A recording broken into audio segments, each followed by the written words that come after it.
Muy buenas tardes a todas y a todos. Bienvenidos a Ciencia Pública, este espacio, Ciencia Abierta, perdón, este espacio de conversación, de charla de divulgación científica con científicos y científicas de las universidades del país y también de la región del Maule. Esta vez tenemos un tema sobre nuestro territorio, sobre la región del Maule. Hoy día nos acompaña la doctora Carolina Rojas, académica del Instituto de Estudios Urbanos y Territoriales de la Pontificia Universidad Católica de Chile e investigadora del CEDEUS. Carolina, ¿cómo estás? Bienvenida a Ciencia Abierta de Explora Maule de la Universidad de Talca. Hola Claudio, bien, muchas gracias por la invitación.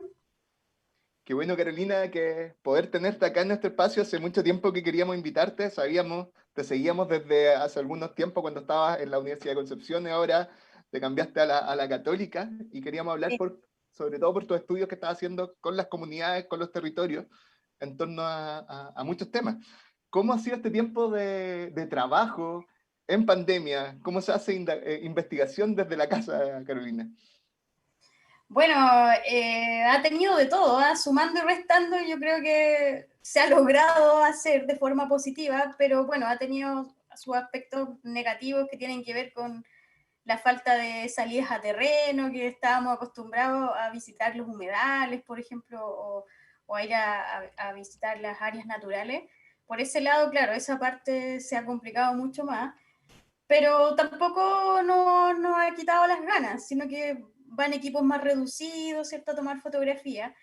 Y bueno, los aspectos positivos son estos, que he podido dar charlas y llegar a otros públicos, hemos podido compartir con otras regiones, y bueno, en realidad en ese aspecto ha sido súper positivo, como el poder transmitir conocimientos a muchas más personas, también compartir con colegas de otros países. Sumando y restando, creo que tiene sus aspectos positivos, pero también tiene sus costos, pero casi que no culparía el teletrabajo, sino que también tiene que ver con nosotros, de cómo afrontamos las responsabilidades y cómo en el fondo no nos quitamos presión y queremos siempre estar en la primera línea, se podría decir, de la investigación, cuando en realidad deberíamos estar más conscientes que cuando las condiciones empeoran un poquito, a lo mejor podríamos bajar la productividad. Pero bueno, ahí como adaptándonos en el fondo, porque nadie tenía una certeza de cómo hacer este trabajo. Entonces, irse adaptando día a día, pero siempre avanzando y logrando los objetivos. Claramente, a los amigos y amigas que se están uniendo a la transmisión, hoy día estamos con la doctora Carolina Rojas, vamos a hablar sobre patrimonio natural del Maule, pero por mientras estamos esperando para que se conecte más gente, hay mucha gente todavía interesada en torno al programa. Estamos hablando con Carolina sobre la cotidianidad en este tiempo de pandemia. También nos gustaría saber, Carolina, qué te parece este tiempo también de que la ciencia está como muy popular, hay mucho Sí, espacio para la divulgación científica, para acercarse con las distintas comunidades a través de los contenidos científicos, pero también está teniendo un papel ponderante, tanto en elecciones como en Estados Unidos ahora, como sí. en estos momentos, pero también en cuanto al interés por la gente de conocer muchas cosas que están pasando, desde vacunas en adelante. Sí, bueno, esto yo creo que ya era una ola que venía por lo menos hace unos 5 años, donde había más interés de las personas por aprender de ciencia y bien de nosotros porque comunicarla y salir de los públicos, entre comillas, normales, que eran los congresos científicos, las charlas científicas, entonces atrevernos a salir a difundir. Y programas como los de ustedes, por ejemplo, son súper claves para eso. Evidentemente, desde que el cambio climático se hace ya evidente, antes era como una historia que nos contaban en los 90, por ejemplo, principios del 2000, pero cuando ya lo empezamos a percibir, las personas empiezan a darse cuenta que llueve menos, que hay más incendios forestales, o sea, todas las personas perciben los cambios que estamos viendo en la naturaleza, y es lindo como entre las respuestas que han ido a encontrar, ha aparecido la ciencia con evidencia bien concreta, y me parece súper entretenido también esto de poder traducir lo que generalmente escribimos en un paper o en una charla más científica a un lenguaje mucho más cercano, que nos permite humanizarnos más y compartir más, porque también es súper valioso recibir las preguntas que se reciben, el conocimiento también que el conocimiento local que se puede, ¿cierto?, enlazar con el trabajo científico. Así que, bueno, y ahora con la pandemia, con el tema de las vacunas, con estas posibilidades de ir al espacio, ¿cierto?, de ir más allá de la luna, todo esto abre todas unas inquietudes y curiosidad que espero motive aún más a las niñas y a los niños a que tomen estas carreras científicas en su futuro, que vean que pueden aportar a la sociedad tal cual pueden otros rubros también aportar, que es una actividad válida y que puede ser muy entretenido, no puede ser algo aburrido. Claramente, y para eso están ustedes, se están adaptando también los científicos y las científicas a generar y aprender nuevos lenguajes para llegar a la audiencia. Eso ha sido muy interesante. ¿Cómo es esa reflexión, Carolina? ¿Cómo se da dentro de la academia esa reflexión de llegar a popularizar un poco más el conocimiento? Bueno, mire, yo creo que todavía no es masivo, ¿eh? Yo creo que hay personas que nos han motivado más, que son referentes, por ejemplo, el profesor Massa, que uno lo ve y lo escucha, incluso uno mismo no se siente científica al escucharlo, sino que está aprendiendo. Creo que cada vez va a ir avanzando más. Obviamente hay muchos científicos, científicas que le tienen temor, que sienten que es un riesgo salir de su zona de confort y que también esto requiere otras habilidades de comunicación que no necesariamente se adquieren estudiando una carrera o estudiando un doctorado, ¿cierto? Entonces, prepararse en las condiciones en que hay cierto una presión también por hacer un buen trabajo implica otra responsabilidad más, pero yo creo que cada vez más se va a ir motivando porque en realidad lo que hemos visto con el país, el mismo desarrollo del país, el mismo plebiscito, yo creo que todos queremos contribuir al desarrollo del país y el hecho de darnos cuenta que el trabajo que hacemos, si lo difundimos bien, puede, por ejemplo, incidir en que el país esté mejor, que tengamos un futuro mejor, creo que nos vamos a ir entusiasmando mucho más en ir difundiendo más nuestras actividades científicas.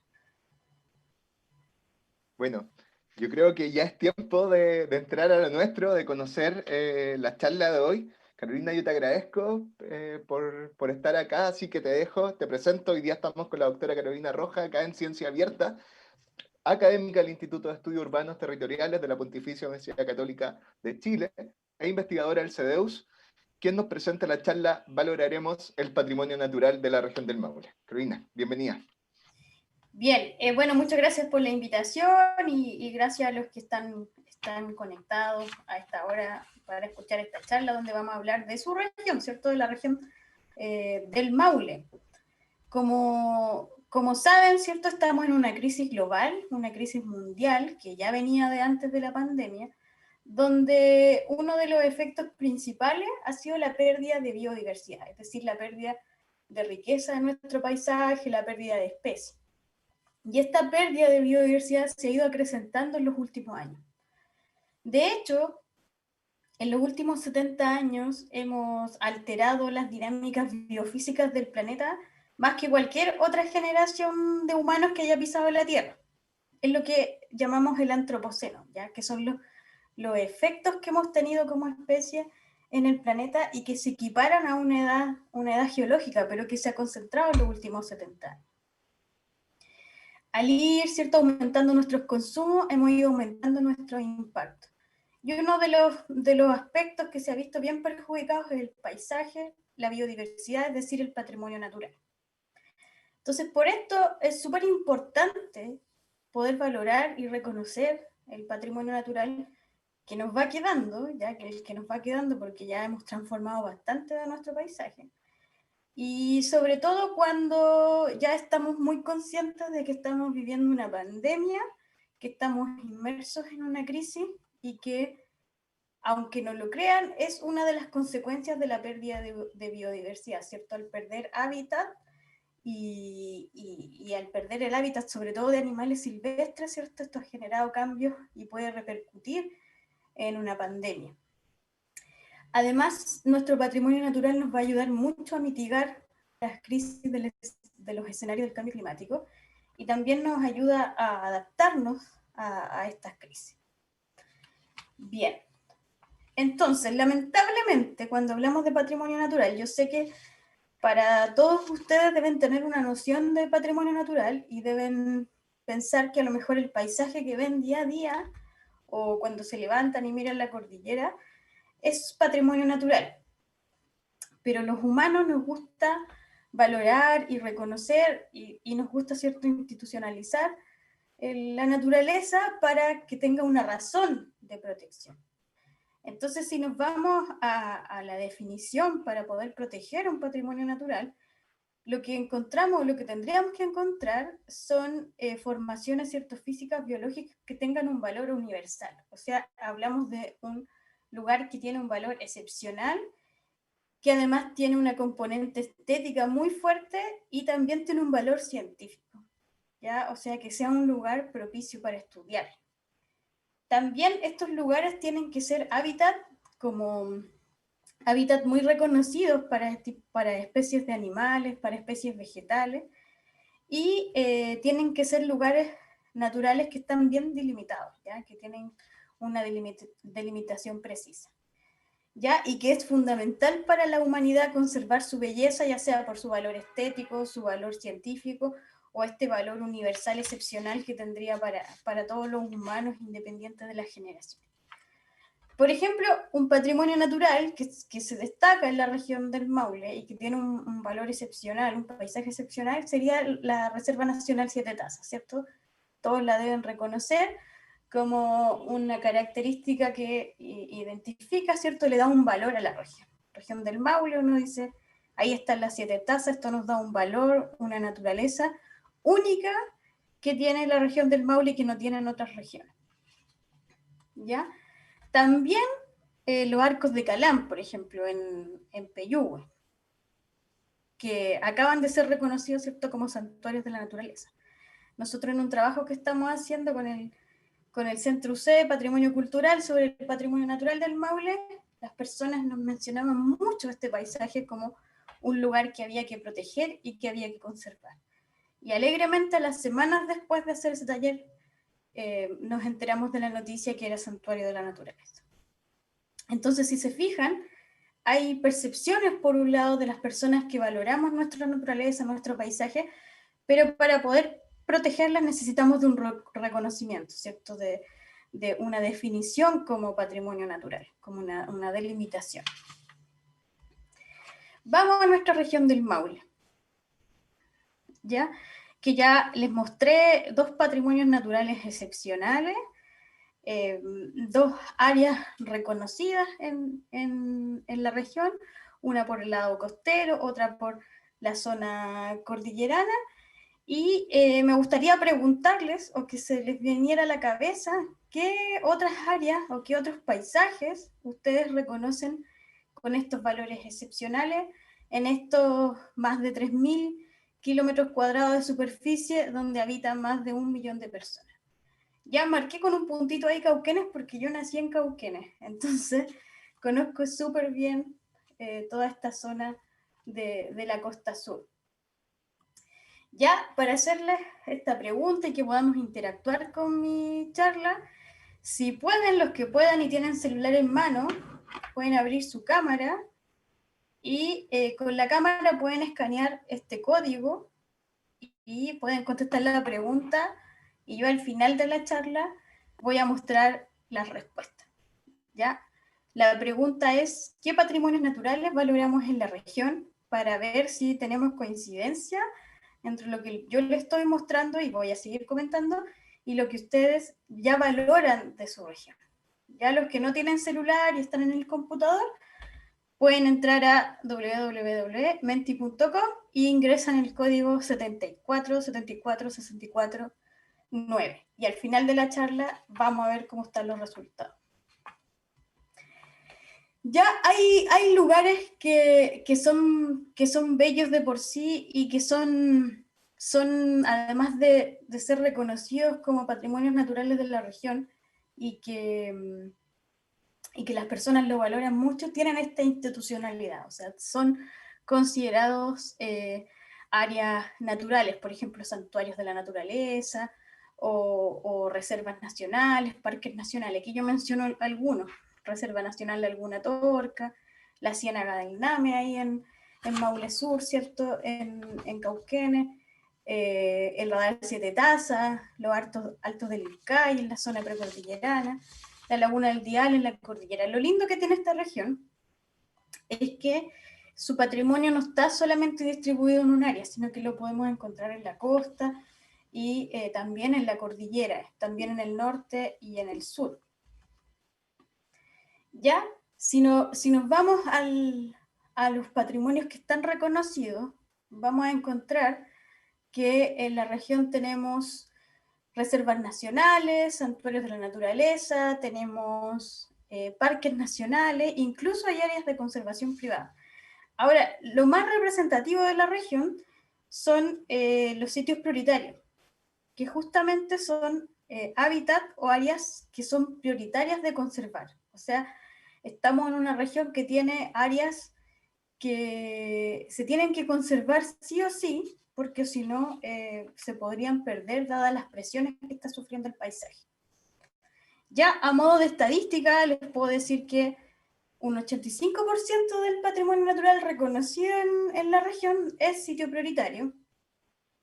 Tenemos una muy poca superficie de parque nacional, 1,2, 7,1 de bienes nacionales, 19% de conservación privada, 2,4% de reserva natural, 9,5% santuario de la naturaleza y 1,2% de reserva forestal.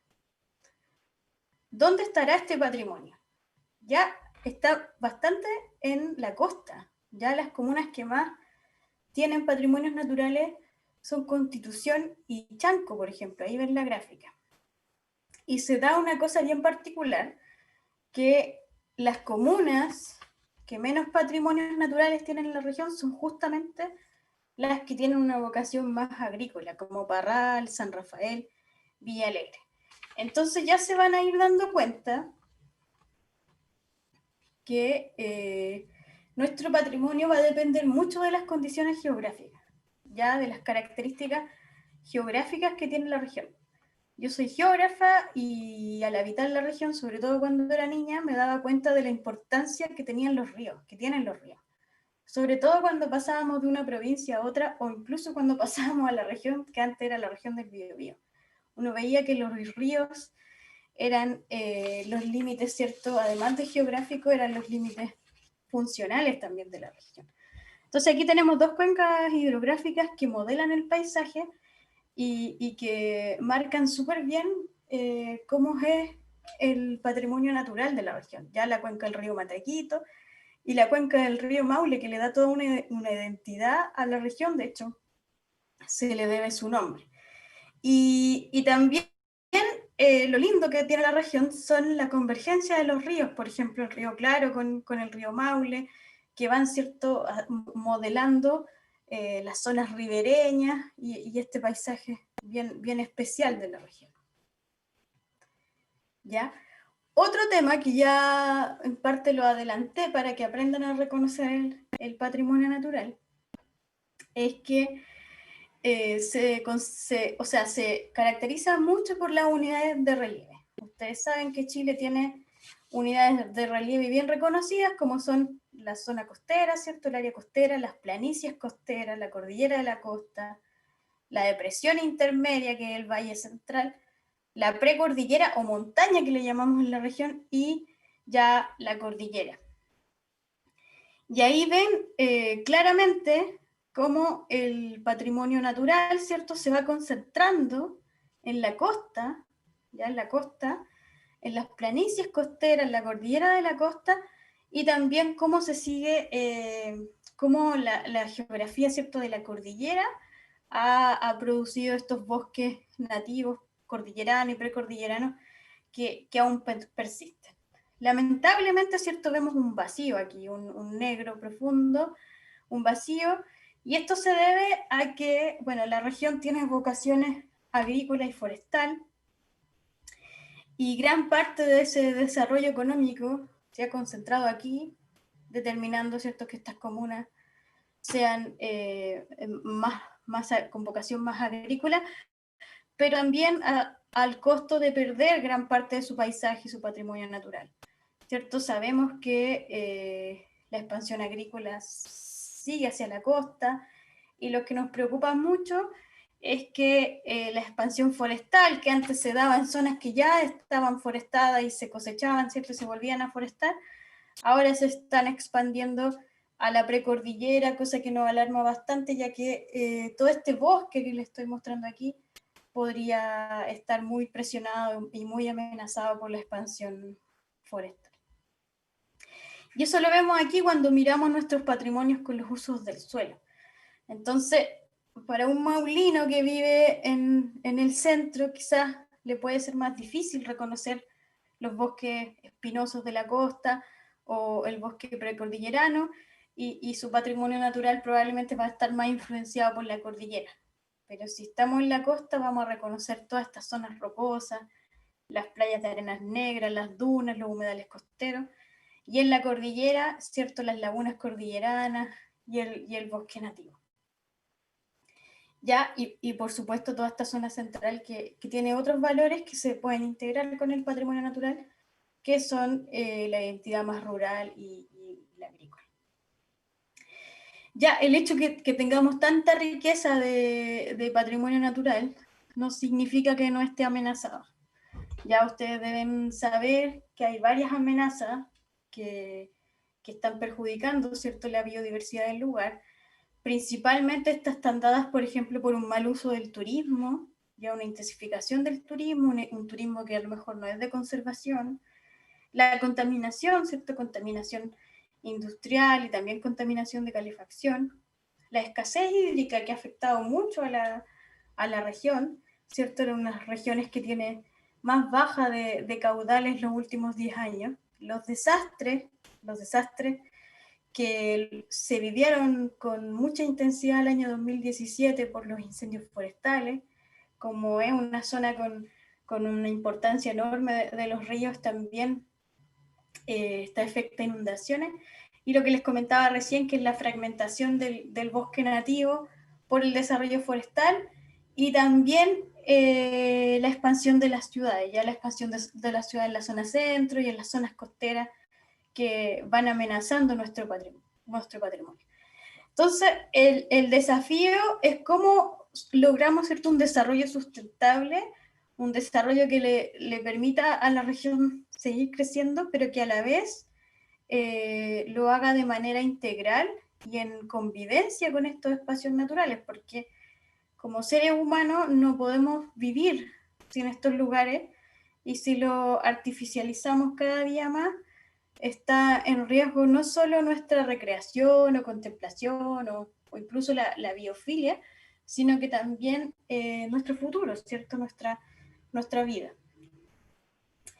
Y así como comenté que las ciudades podían ser, ¿cierto?, una amenaza para el patrimonio natural, las ciudades también pueden ser una oportunidad. Yo trabajo en el Centro de Desarrollo Urbano Sustentable, y ahí lo que hacemos mucho es cómo promover que la naturaleza se integra en la ciudad, ya cómo integrar la naturaleza a un lugar que está construido y que probablemente ya barrió, ¿cierto?, con toda la naturaleza que existía.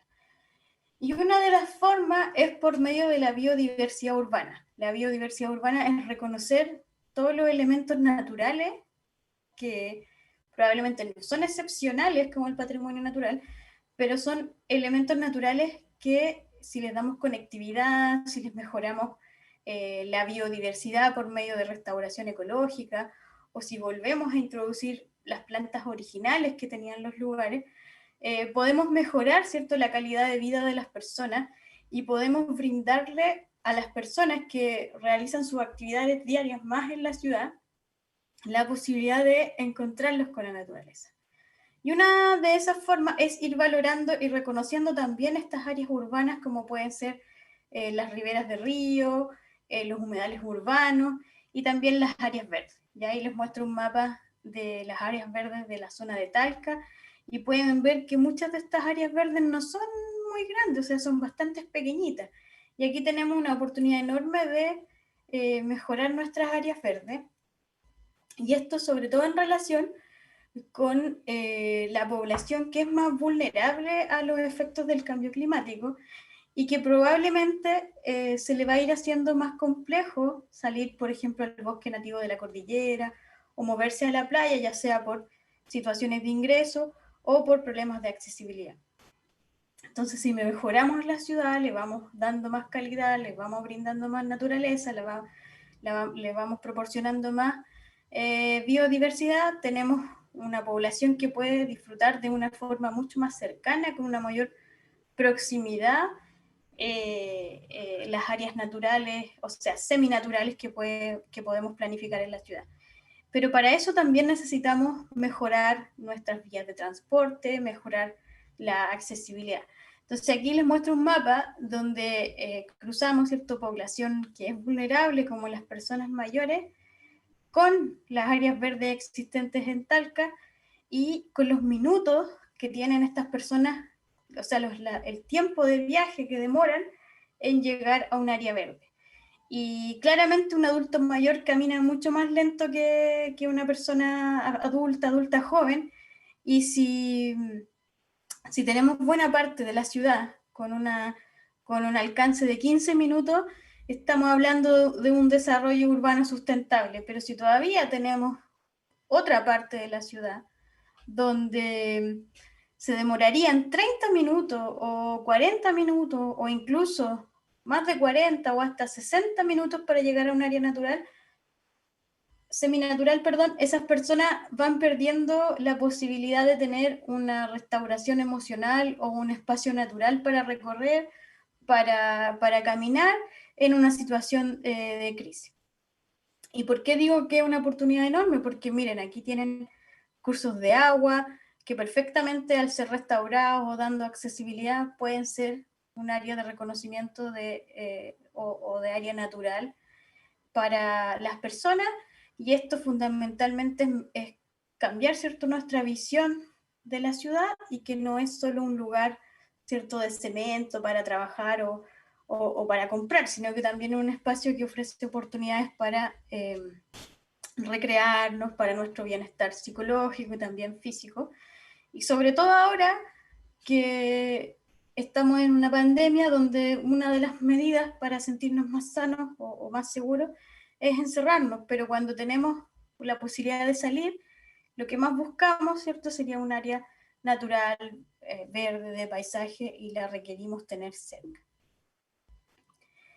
Ya otra oportunidad para la ciudad es la ley de humedales urbanos. Si bien esta charla no es de humedales urbanos, pero deben saber que yo trabajo mucho con los humedales urbanos, no quería dejar pasar la oportunidad de contarles que a partir de este cambio, ¿cierto?, normativo que se produjo, donde la ciencia fue súper importante, porque la ciencia fue la que entregó toda la evidencia científica de la importancia y del valor que tienen los humedales urbanos para las personas y para el bienestar de los ecosistemas, que fue, ¿cierto?, fue fundamental, pero fue una sola patita, ¿cierto?, de todas las razones y evidencias para poder legislar en esto. Otra muy importante es el valor que le dan los ciudadanos, la participación ciudadana.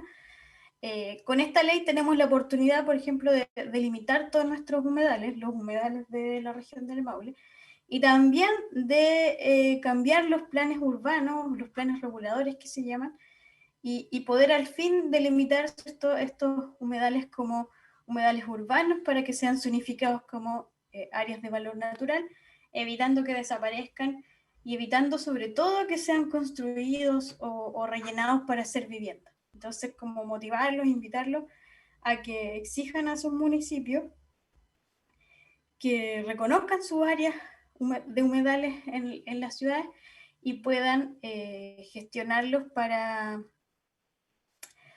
poder cambiar los instrumentos de planificación y tener, ¿cierto?, la razón suficiente para transformarlos en un área de valor natural que se puede perfectamente complementar con las áreas verdes, y a la vez, si le vamos dando conectividad y cada vez incluimos estos criterios de infraestructura verde, podemos los espacios naturales que están en la ciudad irlos conectando con estos espacios naturales que están más bien concentrados en la costa y en la cordillera, y justo donde tenemos las ciudades más grandes, van a requerir mucho del reconocimiento de espacios naturales como los humedales urbanos. Entonces, seguimos con la participación, que la muestro, ¿cierto? Ya cuando termine, ¿cierto?, la charla, es también preguntarles cuál ecosistema entonces de la región se comprometen a cuidar más. ¿Cuál creen que se comprometen a cuidar más después de escucharme y de haberles mostrado algunos ejemplos de cómo valorar su patrimonio? Y para eso entonces, después que contestan la primera pregunta, siguen con el interactivo, pueden escanear esa imagen, y con esto ya voy cerrando y dejándoles el mensaje que si valoramos nuestro patrimonio natural, no solo protegemos nuestra biodiversidad y el hábitat de las especies que están desapareciendo, sino que también nos protegemos nuestra salud, ya lo estamos viendo con la pandemia, y por tanto si protegemos nuestra salud, protegemos nuestra vida y la vida de las futuras generaciones. Bien, Claudio. Muchas gracias, Carolina. Muchas gracias por compartir tu reflexión en torno al tema del patrimonio natural. Yo quería preguntarte de inmediato, ¿cómo nos vamos a relacionar con el territorio tras la pandemia? ¿Cómo ves esa relación que vamos a tener después de esto? ¿Cómo la veo? Voy a cambiarme de pantalla, que no se asuste Bárbara. Es que así voy viendo cómo van participando. ¿Cómo la veo? Mira, por un lado hay una vocecita que es más esperanzadora y me dice que el ser humano va a tomar conciencia y vamos a cambiar y vamos a hacer todos nuestros esfuerzos por proteger más nuestro patrimonio natural y entender que dependemos de su existencia para estar mejor y más sanos en el planeta. Pero también me preocupa que los efectos de la crisis económica, que son súper altos, son súper grandes y son globales, llamen a un crecimiento económico donde no existen los límites naturales. O sea que el hecho de producir más empleo, generar más desarrollo económico, sin la conciencia de la destrucción del patrimonio natural, que es lo que hemos ido haciendo hasta ahora. Entonces, también tengo ese temor de que esta tendencia venga aún más fuerte posterior a la pandemia. Esperemos que no. En parte, ¿cierto?, elecciones que se están dando ahora en el mundo van a marcar un poco la pauta, y que ojalá pensemos en un bienestar de las personas sin reducir, o sea, respetando los límites biofísicos del planeta.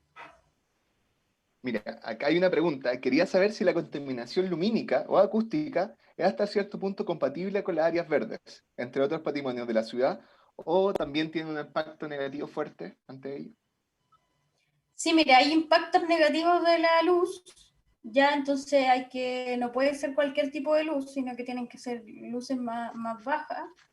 Nosotros en particular hemos visto como en humedales como el impacto de las carreteras, de la iluminación de las carreteras, ha tenido efecto en la baja de biodiversidad de estos insectos. Ahora, en las áreas verdes, como están más urbanizadas, ya de por sí hay menos biodiversidad. Entonces, antes de preocuparnos de la luz, tendríamos que primero introducir mayor tipo de vegetación que atraiga, ¿cierto?, la biodiversidad de insectos, y a partir de eso también mejorar la luminosidad para que no repercuta en estas pérdidas de biodiversidad. Mira, acá algunos naturalistas proponen como principal acción para salvar el planeta que pareciera entrar en una fase crítica. Lo primero que debemos hacer es salvar la biodiversidad. ¿Qué opinas de esta información? ¿Qué debería ser una prioridad, si es que debería ser una prioridad nacional salvar la biodiversidad? Estoy totalmente de acuerdo, o sea, debería ser una prioridad, pero lamentablemente mucha de la evidencia científica que está saliendo está implicando que se está perdiendo mucha vegetación, se están perdiendo especies, por ejemplo, que si no se hacen cambios más rotundos, los ODS, por ejemplo, no van a tener un impacto positivo. Entonces, estoy totalmente de acuerdo y ojalá que más personas, cada vez más personas estemos en esto para alertar y generar ciertas soluciones. Lo bueno es que estos estudios no tienen una connotación negativa, ¿eh? No es que se hacen estudios para decir sí, se está perdiendo el bosque nativo y no hay nada más que hacer, sino que al contrario, se están haciendo para que, para que se le genere cierto más urgencia a las zonas de protección y de valor y cambiar las políticas públicas. En ese sentido, Carolina, tú hablaste un poco del trabajo también de los ciudadanos y ciudadanas activos en torno a la defensa de sus patrimonios naturales. ¿Cómo ha sido tu experiencia en el trabajo? Ya, yo me acuerdo unos estudios de una experiencia que hicieron en Concepción de resguardo de humedales. ¿Cómo ha sido la estrategia con los ciudadanos? ¿Cómo trabajar esto científico, de información científica a la información ciudadana para que puedan influir en las políticas públicas y ante sus autoridades también? Sí, mira, ha sido súper positivo, porque para poder llegar a hacer eso y que tuviese un éxito, lo primero que tuve que hacer en realidad fue salir de mi oficina. Ya, si yo seguía en mi oficina y trabajaba en mi oficina y no me enteraba de lo que estaba pasando, no, mi estudio nunca iban a tener una repercusión en las demandas sociales. Y había otro mundo paralelo muy fuerte de demandas sociales, pero a veces pasa que muchas de estas demandas no tenían un sustento, ya como tienen un sustento obviamente por la problemática, pero no un sustento de datos, de información. Entonces, una experiencia muy linda que hicimos fue hacer un seminario en San Pedro de la Paz y hacerlo en un colegio, ¿ya? Hacerlo en un colegio que estaba cercano a todas las unidades vecinales y bueno, invitamos a todos los dirigentes vecinales, a los vecinos, a los que estaban organizados, a los que no estaban organizados, y fue una experiencia súper enriquecedora, porque si no nos vinculábamos, probablemente íbamos a seguir ambos, cada uno en su rumbo, y en el fondo teníamos el mismo objetivo, que era proteger los humedales.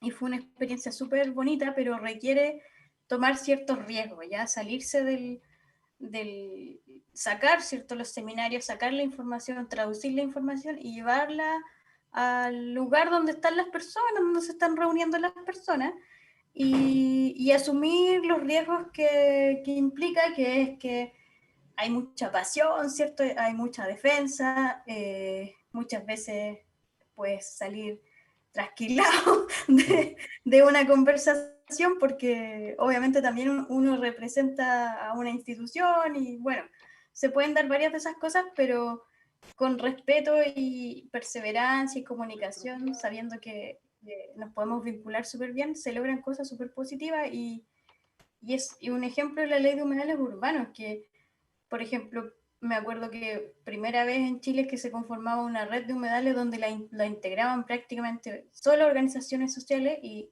yo debo haber sido de las pocas científicas que estaba integrando la red y que estábamos todos conversando ahí como con el mismo objetivo común.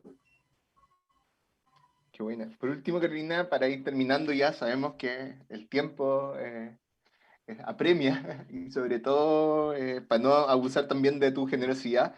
Este estudio que están haciendo del Maule, ¿cómo es la experiencia ya de estudiar el Maule, de situarse acá? Y también yo me acuerdo que hicieron al principio, en los primeros meses de pandemia, digamos, un seminario en torno a colocar ya el tema del resguardo del patrimonio natural.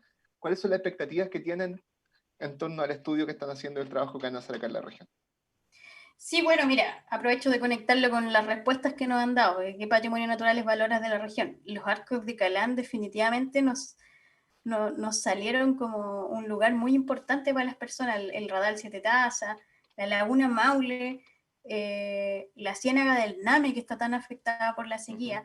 Entonces, lo que queremos lograr nosotros es justamente eso, como por un lado sabemos la biodiversidad, sabemos la geografía de estos lugares, pero no sabíamos el valor identitario que le daba la región. Ya si me pregunta a mí por criterios científicos, yo conservaría el bosque nativo, por ejemplo, o me hubiese centrado mucho en el bosque nativo. Pero el hecho de haber hecho talleres participativos, trabajar con personas, me cambió mucho la perspectiva y, y vimos el valor que tiene para la región la costa, todos los ecosistemas costeros. Y lamentablemente han estado muy presionados. Entonces la mayor expectativa que tenemos nosotros es hacer un plan de salvaguarda del patrimonio, pero no concentrarse solo en el valor ecosistémico, sino que también el link con el valor social y de la identidad que tiene para la gente este tipo de ecosistemas, ya para las personas de la región, que son como fundamentales. Entonces, la mayor expectativa que tenemos y que nunca se ha hecho es cómo vincular lo natural, que de por sí tiene un valor, con el valor que le dan las personas en un plan específico donde definamos áreas de conservación. Generalmente se definen áreas de restauración ecológica, pero no un área de conservación incluyendo ambas valoraciones, ya lo que es importante para la naturaleza, pero que también es importante para el ser humano. Ok. Karina, te quiero agradecer tu tiempo, tu generosidad por estar acá con nosotros en Ciencia Abierta, en este espacio de Explora Maule para divulgar y conversar de ciencia, sobre todo en estos tiempos tan complejos. Así que te agradezco y espero podamos encontrarnos en una actividad ya más presencial cuando esto pase acá en la región del Maule. Sí, ojalá que esto pase pronto, o sea que nos queda un semestre más, yo creo. Y claro, yo obviamente mis padres viven en la región, así que siempre estoy visitando la región y si los puedo visitar en uno de esos viajes no hay ningún problema. Ok, muchas gracias Carolina. Bueno, y a los amigos que nos están acompañando, comentarles que la próxima semana comienza el Festival de la Ciencia, una actividad de divulgación científica en todo el país, donde van a estar todos los Par Explora del país difundiendo ciencia con múltiples actividades, también universidades, centros de estudio, laboratorios, instituciones de la sociedad civil que van a estar generando muchas actividades en la red, sobre todo, por supuesto, todo este tiempo va a ser todo virtual, así que los invitamos a que nos acompañen, vamos a tener muchas charlas, espectáculos de ciencia y arte y teatro, conversatorio y talleres, para que estén atentos a nuestras redes sociales con la programación. Hoy vamos digamos, a estrenar el cartel de esta especie de Lollapalooza de ciencias que estamos organizando acá en el Maule, así que es como esas son un poco la influencia, Carolina, acá es bien... Bien rockeros. Bien rockero, Bien rockero. mezclamos harta ciencia y arte desde siempre, innovación educativa, así que esas son las experiencias que estamos preparando para la comunidad. Así que te Buenísimo. invitamos y invitamos a todos nuestros amigos y amigas a participar de este FESI Maule 2020. Buenísimo. Ahí me envían la información para Por compartir. supuesto. Así que pronto, a las 8 de la tarde, vamos a estar con el line-up, sí, sí, en ese idioma, estrenando nuestra cartelera. Así que, Carolina, te envío un abrazo y te agradezco tu generosidad por compartir tu conocimiento con la comunidad del Maule. No, de nada. Feliz de compartir y más aún si es para mi tierra, que dicen que nadie es profeta en su tierra, así que aportando con eso. Bacán. Así que nos Ya. vemos pronto en otra ocasión. Chao, Que chao. estés súper bien. Chao.